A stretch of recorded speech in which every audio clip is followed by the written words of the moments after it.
Assalamualaikum. Waalaikumsalam warahmatullahi wabarakatuh. Selamat pagi Anda semua. Pagi Bu. Apakah hari ini siap untuk mulai pelajaran? Siap Bu. Sudah sarapan? Siap sudah. Apakah semangat hari ini? Alhamdulillah insya Allah. Nah, jikalau sudah siap, sudah sarapan, berarti kita Ibu harap Ananda semua dapat mengikuti pembelajaran Ibu pada hari ini dengan semangat, dengan serius ya. Nah, sebelum pembelajaran dimulai, Ibu meminta pada Ananda untuk melihat di sekeliling tempat duduk Ananda apakah ada sampah yang berserakan. Jikalau ada, harap diambil, dibersihkan kelasnya terlebih dahulu dan dibuang ke tong sampah. Bersih Bu. Berarti Ananda yang piket kemarin bersih dalam membersihkan kelasnya ya. Nah, tadi kan Ibu menanyakan apakah semangat, apakah sudah siap memulai pelajaran. Tapi ada satu Ananda Ibu, Leli. Kok wajah Leli begitu murung, tidak fresh hari ini? Apakah gerangan? I have any problem? Ada problem? Yes. Baiklah, jikalau ada problem pasti otak kita merangsang problem tersebut, jadi nanti Ibu takut. Nanti Ibu takut Leli tidak fokus ke pembelajaran Ibu, jadi nanti Leli rugi sendiri ya.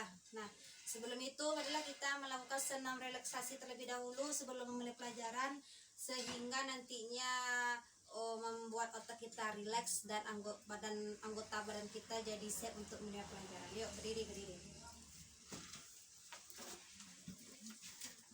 Nah, relaksasi hari ini seperti biasa kita memulai dengan hal-hal yang ringan saja, yaitu dengan cukup mengucapkan huruf vokal. Huruf vokal ada berapa? Ada 5. Yang pertama A, I, U, E, O. O. Jadi senam wajah namanya ya. Senam wajah itu kita ucapkan huruf vokal itu dengan sempurna. Jadi otot-otot di wajah kita ini bekerja seperti Leli jika ada problem, jadi problemnya sedikit hilang. Nah, sedikit hilang, jadi nanti bisa konsen ke pelajaran Ibu ya. Yuk, kita mulai. 1, 2, 3. A, I, U, E, O. Lagi. A, I, U, E, O. Lebih semangat. A, I, U, E, O. Udah relax? Panas. Panas? Kalau panas silahkan keluar. Bercanda. Nah, Ibu harap sudah rileks, sudah bisa konsentrasi ke pembelajaran Ibu ya. Nah, hari ini kita masuk ke pembelajaran kita, yaitu mengenai pembelajaran akidah akhlak. Apakah Ananda tahu apa materi kita pada hari ini? Akidah akhlak. Itu mata pelajarannya Leli. Kan belum konsen Lelinya kan? Itu mata pelajarannya. Materi kita pada hari ini apakah Ananda tahu? Belum Bu. Nah, pada hari ini kita belajar mengenai akhlak dalam bertamu. Yang dimana materi kita sebelumnya yaitu mengenai akhlak terpuji juga. Jadi akhlak dalam bertamu ini adalah termasuk dalam akhlak terpuji. Akhlak terpuji. Yang dimana sebelumnya kita bahas materi kita, kalau nggak salah Ibu membahas mengenai adab bertakziah. Nah, sekarang ini kita masuk ke dalam akhlak dalam bertamu. Jadi pelajaran kita pada semester ini berkaitan dengan kehidupan kita sehari-hari. Nah, dalam akhlak dalam bertamu, kita masuk ke pembagian pertama, yaitu dalam pengertian. Jadi anak Ibu, jikalau ada yang perlu nanti catat, silahkan dicatat, keluarkan catatannya, tapi catat hal-hal yang penting saja ya. Nah, dari pengertian yang pertama kita masuk dan kita membahas yaitu pengertian menurut KBBI atau Kamus Besar Bahasa Indonesia, yang dimana akhlak terpuji yang dimasukkan ke dalam akhlak dalam bertamu adalah di sini disebutkan menerima tamu diartikan kedatangan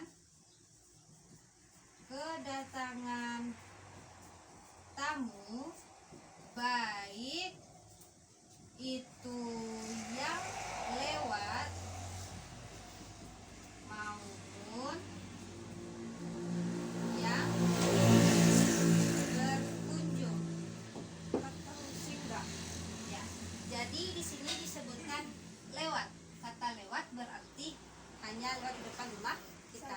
Tetap jadi adakah orang nantinya lewat di depan rumah kita itu juga disebut dalam kita kedatangan tamu, tapi kedatangan tamu dalam konteks luas, dalam konteks signifikannya dalam bertamu itu adalah orang yang berkunjung ke dalam rumah kita. Nah, yang kedua itu menurut istilah akhlak dalam bertamu ini di sini disebutkan yaitu menyambut tamu, menyambut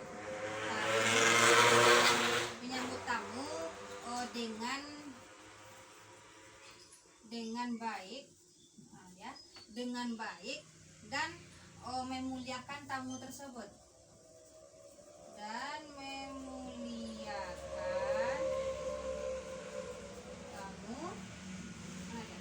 tamu tersebut dalam rangka mendapatkan rahmat,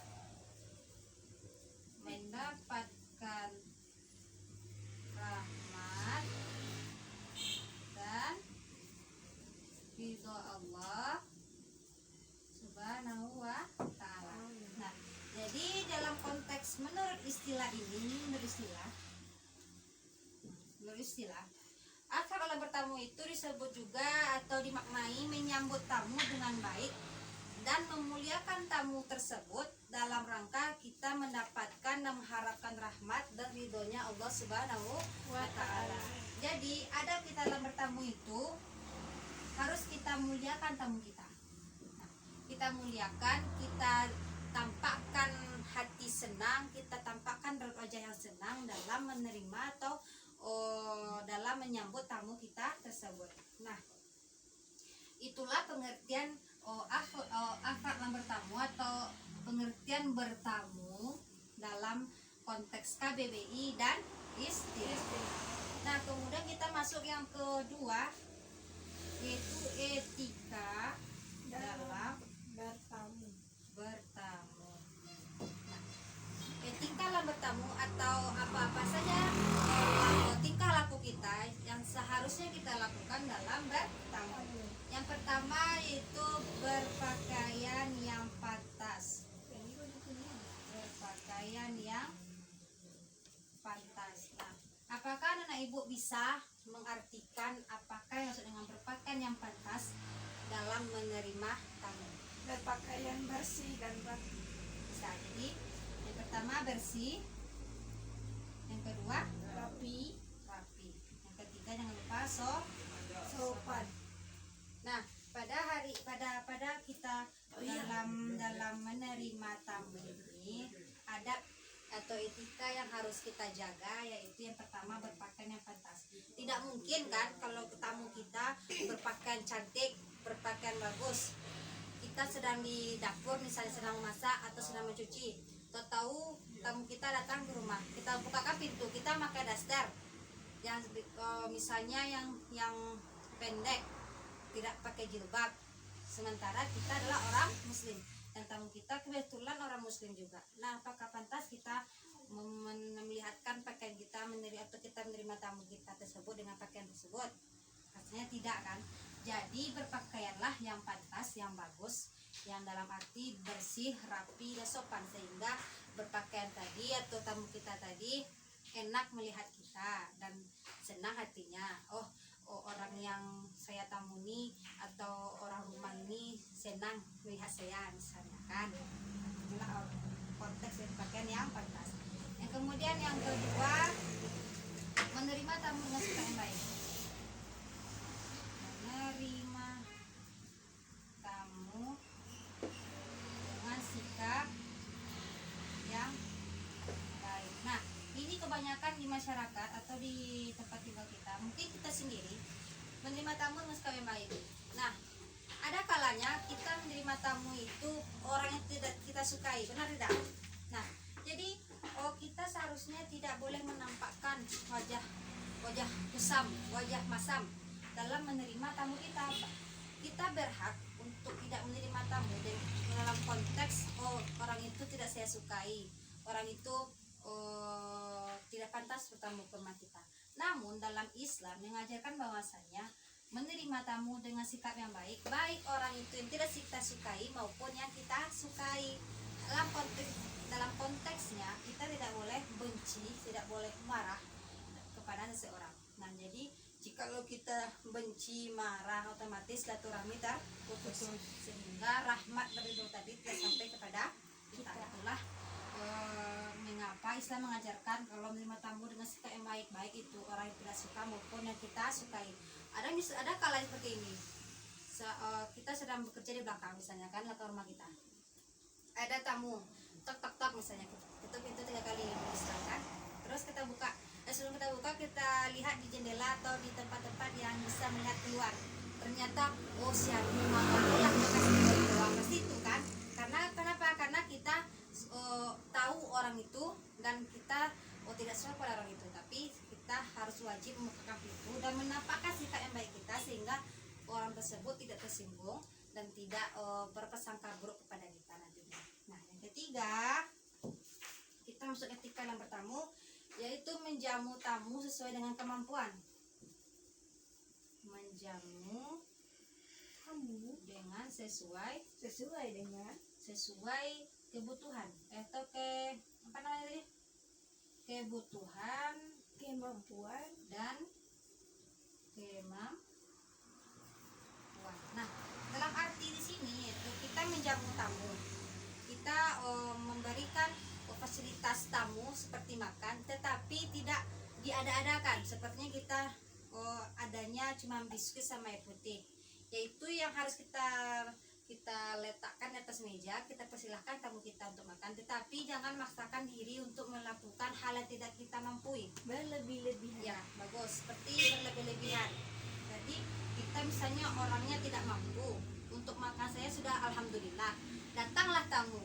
Mungkin tamu itu bisa jadi memiliki dampak yang besar untuk keluarga kita. Misalnya di belakang dia telah menolong keluarga kita dalam kesusahan, misalnya boleh saja kita membalas budi orang tersebut, tetapi kita harus memahami situasi kita pada hari itu dan kondisi kita pada hari itu. Apakah mampukah kita untuk membelikan, misalnya dalam rumah itu cuma ada air putih dan ada biskuit sekaleng misalnya.